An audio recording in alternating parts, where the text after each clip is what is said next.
I'd listened, he had heard me make a comment. On question number 3, the Honourable David Cunliffe. Thank you, Mr Speaker. Mr Speaker, to the Prime Minister, does he stand by all his statements? Right Honourable Prime Minister. Mr Speaker, yes. Mr Speaker. Supplementary question, Honourable David Cunliffe. Mr Speaker, to the Prime Minister, why did he tell the New Zealand public on Monday that, quote, yes, they, the Cabinet Office, looked at the translation? Right Honourable Prime Minister. Mr Speaker, because I believed it to be correct, and actually the Cabinet Office has written to me to say that the information they provided to me could well have left me with that impression. They apologise for that.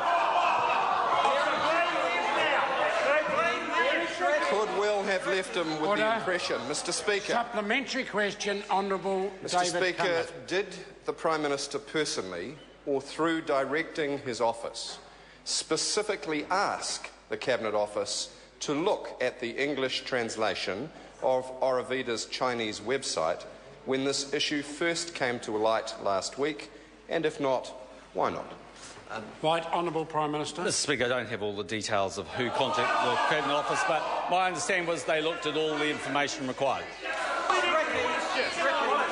Point of order, Mr Speaker. Point of order. Honourable David Cunliffe. Mr Speaker, these are deliberately very straight and simple factual questions, and supplementary to I'm Mr going Speaker. to ask the member to repeat his question. Thank you, Mr Speaker. Did the Prime Minister personally, or through personally directing his office, specifically ask the Cabinet Office to look at the English translation of Aurovita's Chinese website when this issue first came to light last week?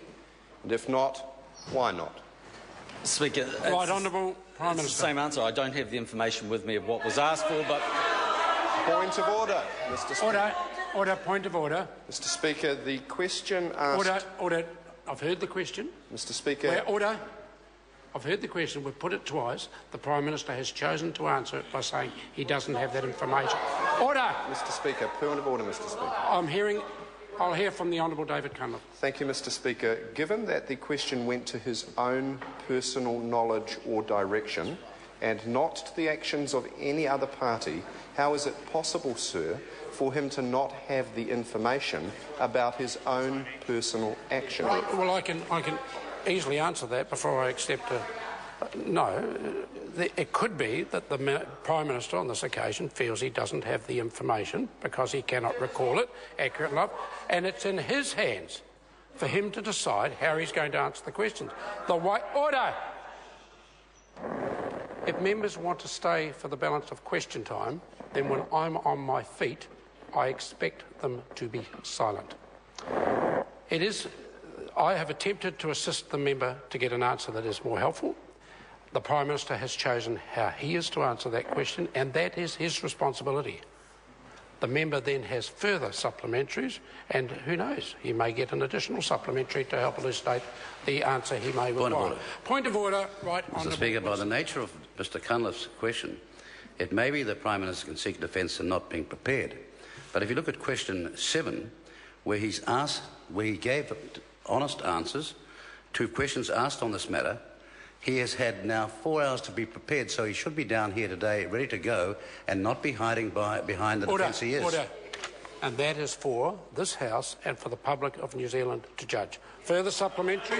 Point of order, Mr Speaker. Further supplementary? Point of order, Mr Speaker. Point of order, Honourable David Cunliffe. Mr Speaker, on previous occasions, sir, where there has been an apparent or possible obfuscation by a minister of a direct question, Mr Speaker, you have previously given members on this side 3 opportunities to ask the supplementary, and the minister concerned 3 opportunities to give a direct answer. I have ruled. I've given it 2 goes. Yes, Mr Speaker. And I've determined that that's enough. The member has further Mr Speaker, supplementary question. Supplementary question, Honourable David Cunliffe. Does the Prime Minister understand that the statement by his office that the deletion of the Chinese version of the website means, and I quote, there is no longer a conflict of interest, close quote, means that there must have been an actual conflict of interest to start with? That's right. And if not, what does he understand by that statement? Right Honourable Prime Minister. Mr Speaker, no, the member's not correct. Supplementary question. Speaker. Order.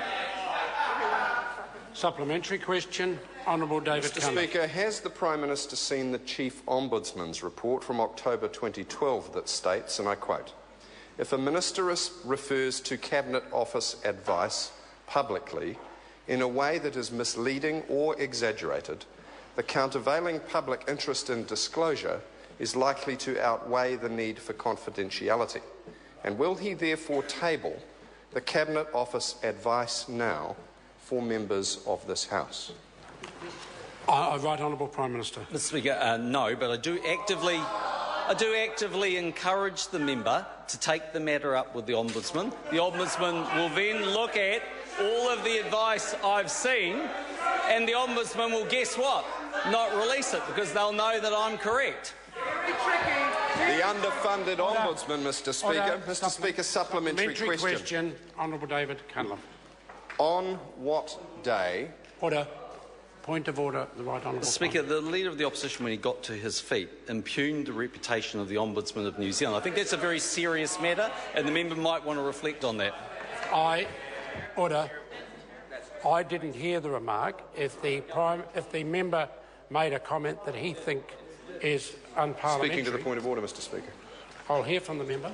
Speaking to the point of order, if the Speaker didn't hear it, the words I said were the underfunded Ombudsman, and that was going to the point that underfunded, Mr. Speaker, if I may, that goes to the point that the Prime Minister is hiding behind an officer of Parliament, that he is insufficiently funded, in full knowledge there will be a long delay before an answer can be given.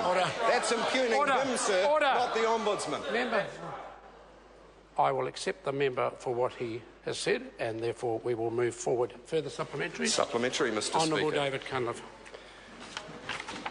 Mr. Speaker, does he agree that there is a conflict of interest arising from revelations this morning that Judith Collins had a previously undeclared dinner with her, quote, close personal friends that included the chairman of Aurovida and a senior Chinese border control official while on a taxpayer-funded trip to China, in which she also visited Aurovida and endorsed or promoted its products? Right Honourable Prime Mr. Minister. Speaker, I believe that the accumulation of meetings that the Minister held in China could lead to the perception of a conflict of interest. And that's why I believe, Mr. Speaker, that transparency is very important. I believe, for instance, if you get secret donations through a trust, you should make those... Order. That's the standard. Order. Supplementary question, Honourable David Cunliffe. Mr. Speaker, does he consider it merely a perception of a conflict of interest that all this occurred with a company to which the Minister's husband is one of only 3 directors, which is supplied by a company substantially owned by the chairperson, the President of the National Party, and from which his party has received $56,000 in political donations himself? Mr. Speaker, Right 3 Honourable points. Prime Minister. Firstly, one, I think it can lead to a perception of a conflict of interest. Secondly, what's important here is we actually do know what's taken place. We don't when it comes to the trust funds of Mr. Cunliffe. Order. The Prime Minister has answered the question. Mr. Speaker. Supplementary question, Honourable David Cunliffe. Mr. Speaker, if Mrs. Collins does not understand that this combination of circumstances reflects a serious conflict of interest, is she fit to be a minister in his government? Right Honourable Prime Minister. Yes, she's quite fit to be a minister. I actually think my own view is that Judith Collins is an outstanding minister, but I think that in this particular occasion she's got this wrong. All I can say to Mrs. Collins is this: thank goodness you didn't grant him citizenship in the Labour Party caucus room. Order.